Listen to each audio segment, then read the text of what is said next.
लेकिन यहाँ नहीं चलेगा क्योंकि ये हरियाणा है प्रधान, ये हरियाणा है। और एक में आज ये नारा है हमारा, और इस नारे में एक बार आप सब शामिल होना, अंदर से आवाज आएगी, आप सुनना, सारे मिलके नारा लगाएंगे, ये तोड़ेंगे और हम जोड़ेंगे। हमारे प्रिय नेता गाना चला दे भाई, छात्र भाई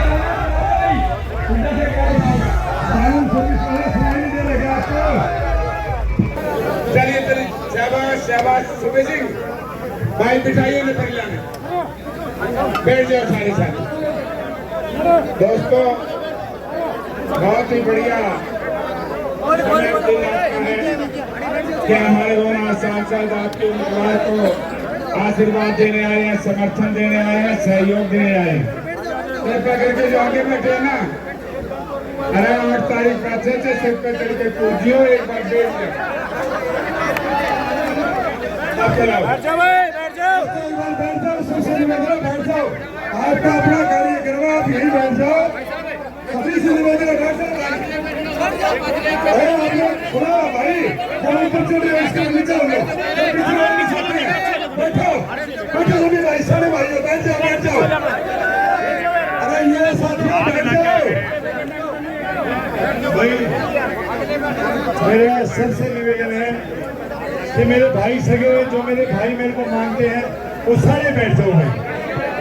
देखो स्टेज की व्यवस्था, बैठ जाओ यार, मान लो यार, बैठ जाओ प्लीज, बैठ जाओ, मेरी बात मानो भाई, बैठ जाओ, तुम बैठ जाओ भाई, बैठ जाओ साथी यार, बैठ जाओ यार, दोनों से बैठ जाओ, बीच में बैठ जाओ भाई, तुम बैठ जाओ, क्या बात है, बैठ जाओ। हरियाणा में चौधरी भूपेंद्र सिंह हुड्डा के नेतृत्व के अंदर, भाई देवेंद्र हुड्डा के नेतृत्व के अंदर कांग्रेस की सरकार भारी बहुमत से आ रही है। और एक बात कहता हूँ भाई, लोकसभा के अंदर भाई देवेंद्र जी 9 सीटें हैं। अब मैं निवेदन करूंगा, आप सबके चहेते हिसार से सांसद चौधरी जयप्रकाश जी वो आए और अपना संबोधन दें। जयप्रकाश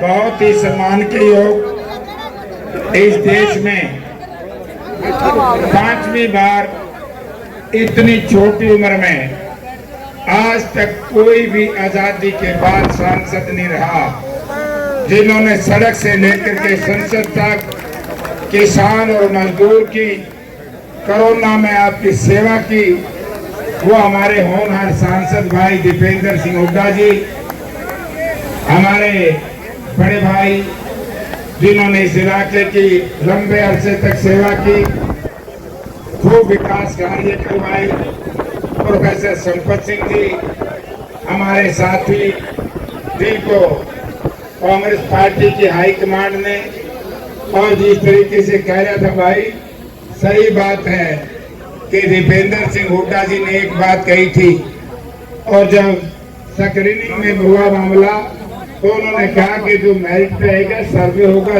टिकट देंगे। देखो दोस्तों, टिकट कहीं कोई मिलती, उन्होंने प्रयास किया। हमारे भाई, क्योंकि मेरे चुनाव में भी कोई अनिल मान ने कोई कसर नहीं छोड़ी थी, हमारे भाई अनिल मान जी हमारे साथी, काम की बात बताऊंगा यार, हमारे बहुत ही सीनियर साथी हैं जो राजस्थान से आए हैं, कई इलाकों को बहनों ने, मेरा बुजुर्ग प्रभारी है, लेकिन बहुत बड़ा नेता है राजस्थान में, उनका नाम है हरीश चौधरी जी। इसमें कोई दो राय नहीं। आज मैं एक ही बात आपसे कहना चाहूंगा कि आज जो ये हवा है दीपेंद्र सिंह जी, ये हवा आदमपुर के बाई इलेक्शन में जिस तरीके से नड़वा विधानसभा क्षेत्र के लोगों ने आदमपुर में जाकर के विशेष तौर से दलित और पिछड़ा वर्ग के साथियों ने मेहनत की, और आदमपुर में दलितों के गुटों के ऊपर एक पर कांग्रेस पार्टी जीती।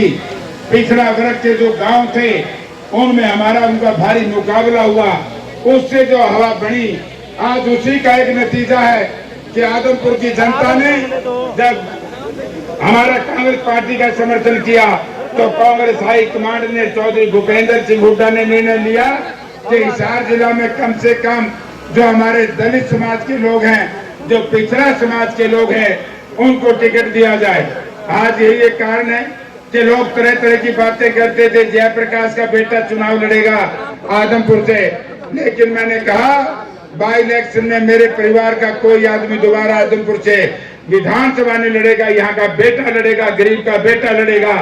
और आज मुझे बड़ी खुशी हुई इस धरती पर पैदा होकर के, आर्य नगर की धरती पर पैदा होकर के जिन्होंने पंडित रामजी लाल जी के सानिध्य में शिक्षा दीक्षा हासिल की और बहुत ऊंचे पद पे IAS रिटायर हुए, और उनको चौधरी भूपेंद्र सिंह हुड्डा ने केवल इसलिए टिकट दी कि गरीब के बेटे को, दलित पिछड़ा वर्ग के बेटे को हम आगे बढ़ाएं, क्योंकि सीनियर आदमी है वो आगे बढ़ेगा। तो एक टिकट दी रामनिवास घोड़ेला जो कुमार जाति से संबंध रखता है, गरीब का बेटा है, उसको टिकट देने का सम्मानित किया। सैनी समाज को सम्मानित किया। पंजाबी समुदाय के लोगों को शंका नहीं थी कि किस तरीके से राहुल मक्कड़ एक बहुत छोटी उम्र के बच्चे को यहाँ पर टिकट दे करके चौधरी भूपेंद्र सिंह हुड्डा जी ने कहा कि नए बच्चों को टिकट दूंगा। हरियाणा प्रदेश में साथियों 90 में से 30 नौजवान बच्चों को टिकट मिली है। यार भाई अनिल नादो बुड्ढा तो ऐसे ही प्रदीप चौधरी जो JNU का स्टूडेंट था, दीपेंद्र सिंह हुड्डा ने कहा कि नहीं, प्रदीप नरवाल को टिकट दो ताकि गरीब का बेटा हरियाणा विधानसभा में जाएगा, एक अच्छा नेता बनेगा। नरेश सेनवाल को विधानसभा में भेजा। तो इसलिए साथियों, आज जो आप कई हजार की तादाद में इकट्ठा हुए हैं, मैं MP साहब से कहना चाहूंगा, जिस तरीके से लोकसभा के टिकटों का आवंटन हुआ, रात को टिकटें मिली, सुबह कांग्रेस पार्टी की आंधी चल पड़ी। आज जो चौधरी भूपेंद्र सिंह हुड्डा और उदयभान जी के अध्यक्षता में हुड्डा साहब के नेतृत्व में पार्टी हाईकमांड ने आपके फैसले के ऊपर मोहर लगाई है, आज उसी का एक नतीजा है कि इन उम्मीदवारों को जनता ने स्वीकार कर लिया। आज के बाद ये नौवा विधानसभा क्षेत्र में हवा नहीं चलेगी, बल्कि आंधी नहीं चलेगी, ये तूफान बन जाएगा। और नरवा इलाके के लोगों, मैं तो एक ही बात कह सकता हूँ, आप हमारे साथी को ये कह रहा था, ठीक बात भाई, ये तो खिलाड़ी था बढ़िया, बोलने में थोड़ा सा सहज बोला है, खेल में काम में बहुत तकड़ा है। और जब हम इसके साथ लगेंगे, मैं कहता हूं कि नलवा में ना प्रोफेसर संपत सिंह जी ने काम करने में कसर छोड़ी, और अब तो इसके साथ संपत सिंह जी भी लगेंगे। जयप्रकाश तो MP में तो रहूंगा ही, और मैं दीपेंद्र सिंह हुड्डा से भी निवेदन करूंगा कि दीपेंद्र जी, आपने इस हिसार जिला को गोद ही ले लो, गोद। अब यहाँ तेरा घर बनाएंगे और नलवा का विकास में हम आपका योगदान चाहेंगे। डबल इंजन सरकार, फूकोगे दन्नू इंजन फेल हुआ, ना सलील है ना पिस्टल। बताओ भाई, मनोहर लाल का सनी पिस्टल फेल होनी है, मुख्यमंत्री का रहे कुछ नहीं। अब कहता हूं इंजन की सरकार, यहाँ डबल इंजन नहीं, ट्रिपल इंजन नहीं, यहाँ तो डब्बे हैं, डब्बे, जिनमें जयप्रकाश भी है, दीपेंद्र सिंह हुड्डा भी है, नीलमान भी है, प्रोफेसर संपत सिंह भी है।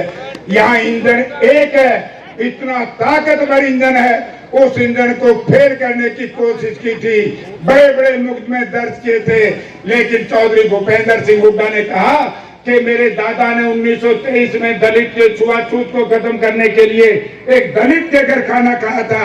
मैं तब अंग्रेज से नहीं डरा मेरा परिवार, आज इससे मेरा परिवार नहीं डरेगा, चाहे मुझे सारी उम्र जेल में रहना पड़े, मैं झुकूंगा नहीं। आपने कहा था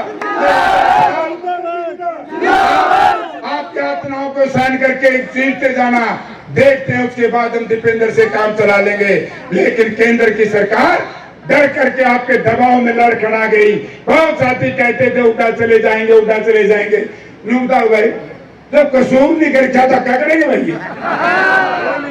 अब चौधरी भूपेंद्र सिंह हुड्डा के अपमान जो भारतीय जनता पार्टी के नेताओं ने किया है, उसका बदला लेने का मौका साथियों आ गया। यहाँ तो 4 डब्बे हैं और इंजन है चौधरी भूपेंद्र सिंह हुड्डा, जिसके बारे में आप जानते हैं रेल सीधी चंडीगढ़ तक जाएगा। तो अब हाथ खड़े करके एमपी साहब हाथ खड़े करके बताओ, मैं 10-10 वोट को हो जावांगे और हुड्डा साहब को बनाएंगे।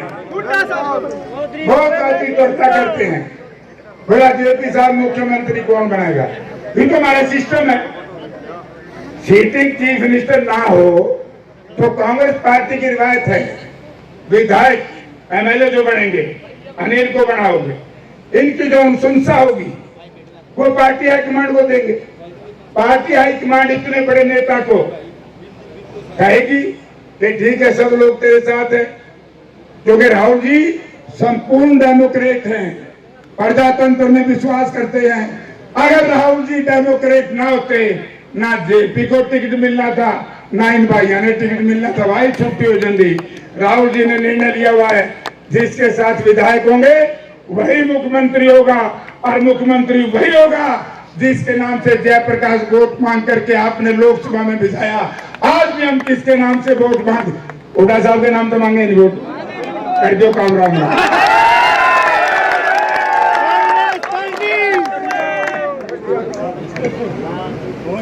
जो साथी आज कांग्रेस परिवार में शामिल हुए हैं उनके नाम हमने सब साथियों का स्वागत कर दिया है और सबका मान सम्मान है।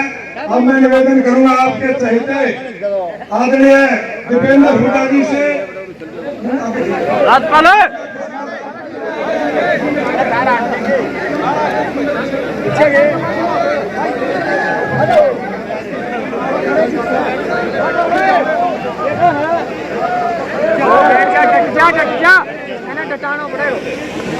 राम राम जी। आप सबको मैं सबसे पहले मैं आप सबको एडवांस में बधाई दे देता हूँ, क्योंकि पूरे हरियाणा प्रदेश में खबर जा चुकी है कि नलवा की सीट कांग्रेस की झोली में जा चुकी है। सारी रिपोर्ट आ गई है और अब तो केवल ये बात रह गई है कि कितनी बड़ी जीत होगी। जितनी बड़ी जीत होगी उतना बड़ा आशीर्वाद देकर आप चंडीगढ़ में अनिल मान जी को जब भेजोगे तो आपकी सेवा करने की उतनी बड़ी ताकत इनकी कलम में है। बड़ी जीत। और एक और मैं खुशखबरी दूसरी दे दूं आपको। दूसरी खुशखबरी इस बात की है कि हरियाणा प्रदेश की जनता जाग गई है और पूरे हरियाणा प्रदेश के कोने कोने से एक ही आवाज आ रही है, बीजेपी की ये सरकार जा रही है और हुड्डा साहब के नेतृत्व में कांग्रेस पार्टी की सरकार आ रही है। 10 दिन का समय रह गया, 10 दिन के बाद आपकी सरकार होगी हरियाणा में। 10 दिन के बाद हरियाणा के आम आदमी, आम नागरिक, छत्तीस बिरादरी, किसान, मजदूर, व्यापारी की, एक एक हरियाणा वासी की 10 दिन के बाद हर हरियाणा के हर नागरिक का मान सम्मान करने वाली सरकार हरियाणा में बनने जा रही है। 10 दिन का समय रह गया और ये जो बीजेपी के खिलाफ पूरे हरियाणा के अंदर जो माहौल बना, जिसका एक नजारा आपने लोकसभा चुनाव में भी देखा। छत्तीस बिरादरी का जो आशीर्वाद कांग्रेस पार्टी को लोकसभा में मिला और वो जो लहर चली थी वो सुनामी की तरफ विधानसभा चुनाव पहुंचते पहुंचते जो परिवर्तित हो रही है, उसके पीछे कारण है क्योंकि बीजेपी ने लोगों के साथ बड़ा विश्वासघात किया है। 10 साल में हरियाणा को आगे लेके जाने की बजाय बीजेपी पीछे धकेलना काम बीजेपी ने किया। विकास और खुशहाली की पटरी से उतार दिया हरियाणा को। जो हरियाणा प्रदेश अपने इतिहास में 2014 से पहले तक देश में विकास का, खुशहाली का, आपसी प्यार, भाईचारे का प्रतीक प्रदेश था, आज 10 साल की बीजेपी की सरकार के बाद वो हरियाणा देश में नंबर 1 बन गया बेरोजगारी में। कितनी शर्म की बात है कि दिल्ली के 3 तरफ बसा हरियाणा और भारत सरकार ये बता रही है संसद में कि 28 प्रदेशों में सबसे ज्यादा बेरोजगारी हरियाणा में। नंबर 1 बन गया हरियाणा बेरोजगारी में। नंबर 1 बना दिया बीजेपी ने हरियाणा को नशे में। पंजाब से आगे निकल गया हरियाणा नशे में, नशा घुस गया हरियाणा में। नंबर 1 बना दिया हरियाणा को अपराध में, क्राइम रेट में। ये भी भारत सरकार के आंकड़े दर्शा रहे हैं। और भ्रष्टाचार ऐसा, एक तरफ महंगाई की मार, हर घर का बजट बिगाड़ दिया, और दूसरी तरफ भ्रष्टाचार का वार। और भ्रष्टाचार तो ऐसा मिलके लूट गए, जो कह रहे थे अभी जयप्रकाश जी, जो कह रहे थे कि डबल इंजन, एक डबल इंजन ये भी आया था, बीजेपी और बीजेपी वाला डबल इंजन, ये भी एक डबल इंजन आया था, खट्टर साहब और दुष्यंत चौटाला का डबल इंजन। इलेक्शन आते आते 2 इंजन ही रह गए, डब्बे सारे अलग हो गए। और वो इंजन भी अलग अलग समझौते से समझौता तोड़ दिया। मगर जिस दिन समझौता टूटा उसको दिन याद होगा आपको, दुष्यंत चौटाला का बयान आया अगले दिन कि बीजेपी के घोटालों के राज बताएंगे, और खट्टर साहब का फिर बयान आया उसके अगले दिन, दुष्यंत चौटाला के घोटालों की जांच कराएंगे। 5 साल तक इलेक्शन से 1 हफ्ते पहले समझौता को तोड़ा, 1 हफ्ते पहले लोकसभा चुनाव से मिलकर लूट गए। शराब घोटाला किसका था, खनन घोटाला किसका था, माइनिंग घोटाला किसने किया, मेट्रो रूट बदलाव घोटाला किसने किया, ग्वालपाड़ी घोटाला किसने किया, एयरपोर्ट तो बना नहीं, हिसार में एयरपोर्ट के आसपास की सारी जमीन कौन खा गया। ये ऐसे घोटाले हुए, और उसके बाद एक दूसरे के बता रहे। भ्रष्टाचार, हरियाणा को का कोई काम मैं पूछना चाहता हूँ, नरवा हल्के में इन 10 साल में हिसार में बीजेपी सरकार ने कोई बड़ा विकास का काम किया? मैं आपसे पूछना चाहता हूँ। मुख्यमंत्री जी आपके बीच में खट्टर साहब आए 10 साल में, मैं यही पूछना चाहता हूँ, नरवा हल्के की जनता का मान सम्मान किया इन 10 साल में? नहीं किया। आए नहीं तो मान सम्मान किया? तो ना मान सम्मान किया ना काम किया, और काम ना भी करते तो भी हम काम चला लेते, तो ऐसे निकले इन्होंने तो काम खराब कर दिया। हर वर्ग का अपमान, कोई ऐसा वर्ग नहीं जिसको सड़क पे सरकार ना लेके आई हो, कोई वर्ग नहीं। देश के इतिहास में काले अक्षरों में कैसी सरकार जानी जाएगी जिस सरकार में इतना अहंकार था और अपने नागरिकों के प्रति सहानुभूति दया का एक लेश भर भी भाव नहीं था। हर नागरिक को, हर वर्ग को सड़क पे लेके आई सरकार, छोटे छोटे बच्चे भी नहीं बख्शे। स्कूल 500 स्कूलों में धरने चले क्योंकि 5000 स्कूल बंद कर दिए कलम से।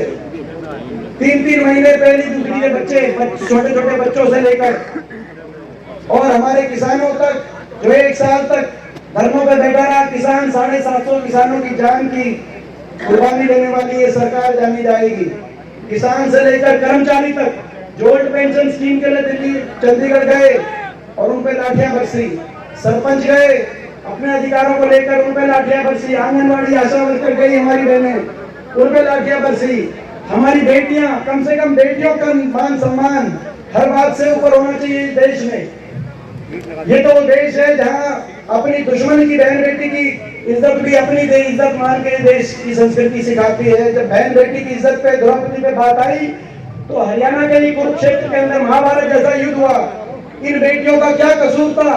6 ओलंपिक विजेता हमारी बेटियां, विनेश फोगाट से लेकर साक्षी मलिक तक 6 महीने तक दिल्ली में बैठी रही, लेकिन भारत सरकार ने FIR तक दर्ज नहीं करी जब तक सुप्रीम कोर्ट ने 6 महीने के बाद निर्देशित नहीं किया। कितना घोर अन्याय! इस सरकार ने राजधर्म का पालन नहीं किया। क्या कसूर था बेटियों का? बेटियों के इज्जत में भी भेदभाव अगर सरकार दृष्टि से देखेगी तो ऐसी सरकार को सत्ता पे रहने कोई अधिकार नहीं है। और घमंड इतना बढ़ गया इनका आखिर में कि लोकसभा चुनाव से पहले तो बाबा साहब भीमराव अंबेडकर जी के संविधान तक पहुंच गए और कहा कि 400 पार दे का नारा दे रही है बीजेपी, क्योंकि बीजेपी और RSS संविधान को तोड़ेगी, बाबा साहब के संविधान को तोड़ेगी। वो तो लोगों ने इनका घमंड तोड़ दिया, 400 पार के नारे की हवा निकाल दी दिल्ली में, अल्पमत की सरकार बना दी दिल्ली में। अभी तक हजम नहीं हो पा रही ये बात बीजेपी को कि उनकी अल्पमत की सरकार बनी दिल्ली में, क्योंकि जब हम गए संसद में, हरियाणा से 5 सांसद आपने जिता के भेजे और कांग्रेस पार्टी के 100 सांसद जिता के भेजे। जब हम गए और लोकसभा में हमने शपथ ली तो हमने नारा लगाया जय संविधान, आपने सुना होगा। और जब हमने जय संविधान नारा लगाया तो पूरी बीजेपी तिलमिला उठी बाबा साहब भीमराव अम्बेडकर जी के संविधान से। और उस संविधान के अंतर्गत जो हमारे SC समाज के भाइयों को और OBC समाज के भाइयों को अधिकार मिले हुए हैं, वो अधिकार और वो संविधान आज तक आरएसएस और बीजेपी हजम नहीं कर पाई। हमने जय संविधान का नारा लगाया तो लोकसभा अध्यक्ष ने कहा कि जय संविधान का नारा नहीं लगना चाहिए। आपने देखा होगा संसद की कार्रवाई 550 सांसदों में आपका ये बेटा उठ के खड़ा हो गया और कहा कि जय संविधान के नारे से ही देश चलेगा। उठ गए थे कि नहीं उठ गए थे? खड़े हो गए थे कि नहीं उठ गए? आपका ये बेटा, मुझे पता है मैं अकेला खड़ा नहीं हुआ था। जय संविधान के नारे को लगाने के लिए मैं अकेला नहीं खड़ा हुआ था। हरियाणा के 36 बिरादरी के लोगों का आशीर्वाद मेरे सर पे था, तब मैं खड़ा हुआ। वो बीजेपी को कितनी तकलीफ, कहां तक घमंड पहुंच गया, तो घमंड तो बहुत हो गया इनका। हर वर्ग को उलझा दिया इन्होंने। किसी को उलझा दिया प्रॉपर्टी आईडी में, फैमिली आईडी में, पहचान पत्र में और पोर्टल में। कागज पूरे करे जाओ, अफसरों के चक्कर काटे जाओ। यही बात यही बन रही है कि नहीं बन रही है? सही बात। और किसी को उलझा दिया, नौजवानों को उलझा दिया कच्ची नौकरी में। सीटी में 2 लाख सरकारी पद समाप्त कर दिया हरियाणा में, और जो बचे खुचे पद थे 1.5 लाख कच्ची नौकरी। कौशल निगम ने बिना आरक्षण, बिना रिजर्वेशन, बिना पेंशन, बिना मेरिट के बैकडोर से लगाने का काम हुआ।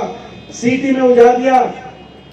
हरियाणा में पिछले कई वर्षों में 30 से ज्यादा पेपर लीक घोटाले एचपीएससी के दफ्तर में सचिव अनिल नागर, जो मुख्यमंत्री जी ने जिनको लगाया था 1.5 करोड़ की बरामदगी दफ्तर में हुई, वो तो 1.5 करोड़ की बरामदगी हो गई एक लिस्ट आने से पहले।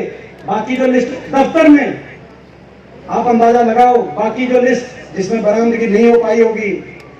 हरियाणा के अंदर ग्रुप सी डी की तो नौकरी लगाई नहीं, केवल नौजवानों को घुमाया, तारीख पे तारीख दी नौजवानों को। और जो बड़ी नौकरियां कुछ लगी, इन 5 साल में हरियाणा के से ज्यादा हरियाणा के बाहर के बच्चों का नंबर उन लिस्टों में आया। हरियाणा का बच्चा कहाँ जाएगा?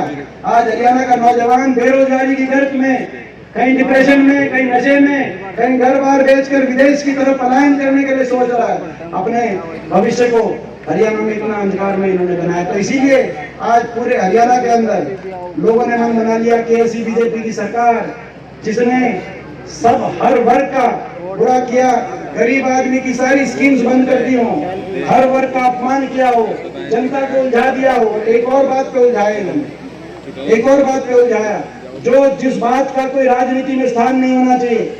अगर आप देशभक्ति की बात करते हैं तो देश के लिए देशभक्ति में उस बात की कोई जगह नहीं होनी चाहिए। इन्होंने भाई को भाई से उलझाया। ये बहुत बड़ा राजनीतिक पाप है। कहीं धर्म के नाम पे, कहीं जाति पाति के नाम पर भाई को भाई से, समाज को तोड़ के अपनी राजनीतिक रोटी सेकने का काम किया नहीं, लेकिन समाज को उलझाने का काम किया। मगर हमारा भी संकल्प है, हमारा भी संकल्प है कि बीजेपी वाले ये तोड़ेंगे तो हम जोड़ेंगे। हमारा भी संकल्प है। देखो ये इतना सारे नारों ने अकेला नारा फेल कर दिया कि नहीं कर दिया? क्योंकि अंदर से इंसानियत, ये भगवान की आवाज है, इंसानियत की आवाज है। हरियाणा में सरकार बनेगी, 36 बिरादरी को साथ लेके, सभी धर्मों को साथ लेके चलने की विचारधारा से, आपस में प्यार प्रेम से हरियाणा खुशहाली और विकास के रास्ते पे आगे लेके जाने की सोच से हरियाणा की सरकार बनेगी। चारों तरफ आपका माहौल है हरियाणा में। सरकार बनते ही हर वर्ग के लिए हम फैसले लेंगे। सबसे पहला फैसला अपनी माताओं और बहनों के लिए 2000 रसोई पेंशन अपनी हर माता बहन के लिए बनवाने का हम काम करेंगे। और बड़े बुजुर्गों को, जो बड़े बुजुर्गों के देश में सर्वाधिक 6000 बुढ़ापा पेंशन बड़े बुजुर्गों को। 15 दिन रह गए, 15 दिन रह गए अंकल, 15 दिन रह गए। तो अपना, तो उसके साथ साथ महंगाई की कमर तोड़ने के लिए माताओं बहनों को 500 रुपए में गैस का सिलेंडर और 300 यूनिट बिजली में राहत दिलवाने का बिजली बोर्ड का कार्यक्रम। किसान को एमएसपी की गारंटी, जिस बात को लेकर किसान आंदोलन हुआ, एमएसपी गारंटी, कर्मचारी को ओल्ड पेंशन स्कीम, नौजवान को 2 लाख पक्की सरकारी नौकरी मेरिट पर और समयबद्ध रूप से योग्य नौजवानों को हरियाणा के अंदर अच्छे भविष्य के लिए दिलाने का हम काम करेंगे। ओबीसी समाज के लिए, उनकी ओबीसी समाज की मांग पर हरियाणा में सरकार बनते ही पहली कैबिनेट मीटिंग में जातिगत जनगणना और क्रीमी लेयर को 6 लाख से बढ़ाकर 10 लाख तक करने का हम कार्य करेंगे। और हमारे गरीब परिवारों की जो सारी स्कीम्स बंद हो गई, 100 गज के प्लॉट की स्कीम और मकान की स्कीम, उन योजनाओं को दोबारा से उन योजनाओं को दोबारा शुरू कराने का हम कार्य करेंगे। हर वर्ग को साथ लेके हरियाणा को आगे बढ़ाएंगे। और नलवा, भाई देखो, जहां तक नलवा की बात है, अभी कहा कि भाई ये इनका डबल इंजन था, तो भाई डबल इंजन तो इनका तो हो गया फेल, हो गया कि नहीं हो गया इनका डबल इंजन फेल? पहले डब्बे नहीं रहे, फिर दोनों इंजन भी न्यारी न्यारी दिशा में पाट लिए कि नहीं पाट लिए? भाई इनका तो डबल इंजन हो गया फेल। अगर नलवा को विकास में आगे लेके जाना है तो ये डबल इंजन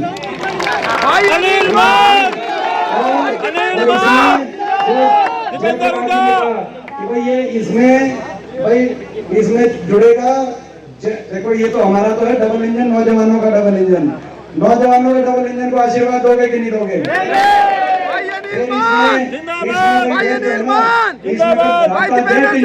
इसमें वाले जेट इंजन जुड़ेंगे, जयप्रकाश जी का भी इंजन जुड़ेगा भाई, संपत सिंह जी का भी इंजन जुड़ेगा। और भाई और जो है ना उसके आगे जो जयप्रकाश जी कह रहे थे, हुड्डा साहब का एक बड़ा इंजन लगा देंगे गंगा को विकास में। तो भाई इनका तो डबल इंजन हो गए फेल। भाई आप सब, तो भाई एक बात बताओ, जो आपको यहाँ से उम्मीदवार आपके बीच में आए हैं, मेहनती हैं, सबका छत्तीस बिरादरी का मान सम्मान करके चल रहे हैं, और भाई दिन रात एक कर रहे हैं, और भाई हुड्डा साहब के और मेरे विश्वास पात्र हैं। फिर आपको किस बात की परवाह है? फिर तो अपना। और मैं धन्यवाद करता हूँ सभी हमारे साथियों का, जिन्होंने तो यहाँ से जो सारे मेहनत कर रहे थे। और कोई आसान, किसी पार्टी के लिए कोई आसान फैसले नहीं होते, क्योंकि बहुत से साथी ऐसे होते हैं, सभी का योगदान छुपा है आज जो कांग्रेस के पक्ष में जो लहर बनी हरियाणा में हर हल्के में।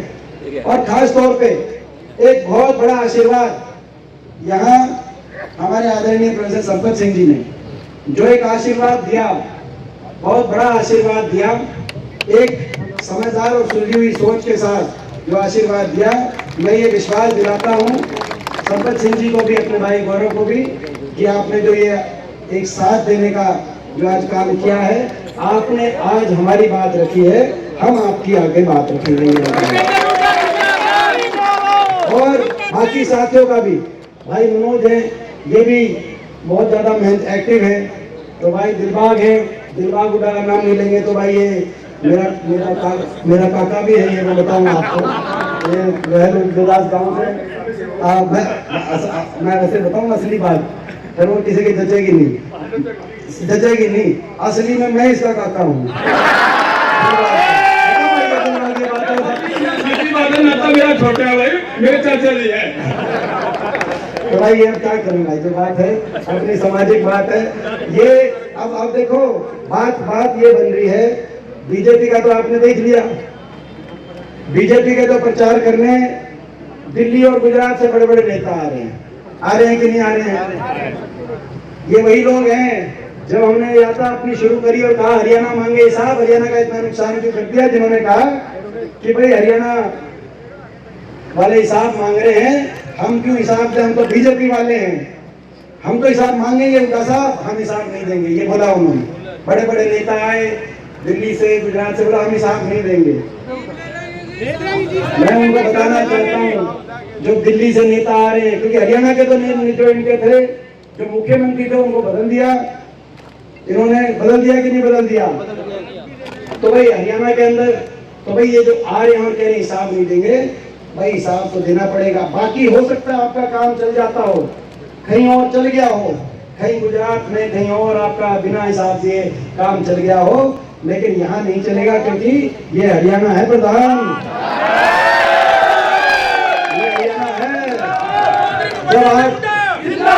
जब 8 अक्टूबर को नतीजा आएगा, उस नतीजे की गूंज चंडीगढ़, दिल्ली, गुजरात, तमिलनाडु और कश्मीर तक उस नतीजे की गूंज सुनाई देगी, ये मेरा विश्वास है। तो मैं इन्हीं शब्दों के साथ, अब ये आज भाई नरेश मलिक जी और सुबह आर्य जी का भी मैंने देखा, पहले दिन से कदम मिला के चल रहे हैं। और कोई किसी का नाम अगर मेरी से रह भी गया हो तो ये किसी का नाम रह भी गया हो, और भाई रविंद्र मंगाली जी, वो निर्दलीय खड़े थे, वो बैठ गए हैं, उन्होंने समर्थन दिया हमारे पक्ष में, तो उनका भी बहुत बहुत। और ये हमने जो उनको कही है कि भाई जब हल्के में आएंगे धन्यवादी पे, तब उनके घर पे आएंगे। तो भाई इन्हीं शब्दों के साथ तो भाई डिक्लेयर कर दें यहाँ से नलवा की सीट।